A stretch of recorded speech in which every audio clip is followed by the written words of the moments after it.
The pleasure of meeting Amy T. just a short while ago.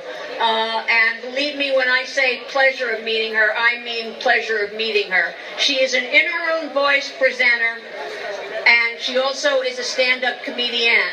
And her act is very funny. I have had the pleasure and privilege of hearing her. And now I'd really like to welcome to the stage this wonderful woman who's such a great supporter of NAMI Mass, Amy T.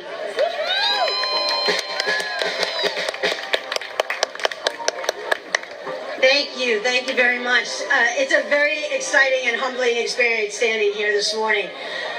The first time I ever heard the word bipolar was probably about 15 years ago when a young punk kid worked for me and he took a pill for it.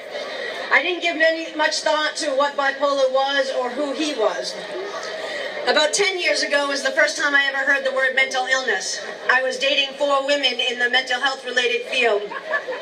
Not all at once, but over the course of 7 years. And when you listen to the media and you hear the sound bites of a tragedy of a movie theater or an elementary school, they usually end the segment with, and this person suffers from mental illness, and then they cut to the weather. My textbook patterns of success and self-destruction went undiagnosed for 30 years, yet I had every indication of someone living with bipolar. Come to think of it now, I was dating a girl that was getting her master's in psychology, and I'm pretty certain she did her thesis on me. But still, not one of them picked up on the signs. My extreme manias, or what I like to call rebooting the economy one charge card at a time, cars, clothes, cologne. My bipolar wrote checks my depression couldn't cash. Through my depression, I lost a lot. I was in my mid-30s. I had destroyed my reputation, my self-respect. I had failed relationships, one after another. And the only thing I had to show for it was isolation, humiliation, and desperation. I was financially and emotionally bankrupt. I had spiraled out of control, and I didn't know what to do. I was someone I didn't even like, but I couldn't change. I had nothing left to give or to live. And there really isn't an app for that. We have all heard the stories of, or experienced the dark days, and I think my story is much like the same. But when I hit my rock bottom, I found this passage from the book of the Awakening by Mark Nepo, and it really spoke to me. It's called Instead of Breaking.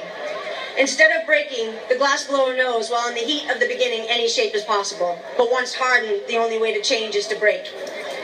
I owned the road that led me to my breaking point.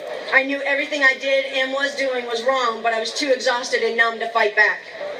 Once I had my diagnosis in April of 2010, acceptance wasn't a choice, it was a fact. I was relieved because, phew, all this time I thought I was a jerk, and I wasn't. But I could finally give a name to the shame I had felt about the person I had become in my self-destruction. I became accountable for my actions, began to make peace with my past, and started to heal. But acceptance is also important for those living without mental illness, because you've got to acknowledge that there's more going on than that person just being a jerk. I wanted to learn more about mental illness, why I had it and maybe somebody else didn't, and that's how I found NAMI. We're sons, daughters, mothers, fathers, spouses, we hold jobs, we're a function in society. In fact, 1 in 4 people are diagnosed with mental illness, but according to the DSM, every single one of us here has a diagnosable characteristic of mental illness. So it's more like 1 in 4 don't have mental illness, somebody just hasn't told you yet. I'm a stand-up comedian. I've traveled the country making people laugh. Through NAMI and in our own voice, this journey has been my proudest accomplishment yet. I expose my most vulnerable self. It challenges me to be authentic and give me a sense of purpose more than any nightclub stage has ever had to offer. We provide hope, insight, and compassion. I'm walking the talk, which has allowed me to be someone living with mental illness rather than suffering from one. I have walked hundreds of miles and slept in tents for cancer with my dear friend Esther in my heart. I have ridden my bike from Boston to Vermont at least a half a dozen times for Alzheimer's, thinking about my Nana. And there's been an occasional pub crawl during those dark days, but today is the first time that the cause is directly related to me, and I'm really glad it's just a 5K because I don't want to push myself. I'm going to just start off slow. But I would like to encourage everybody to please replace the I in illness with we. because I prefer to say I am living with mental wellness and I can't do it alone. Thank you very much, everybody. Enjoy your day.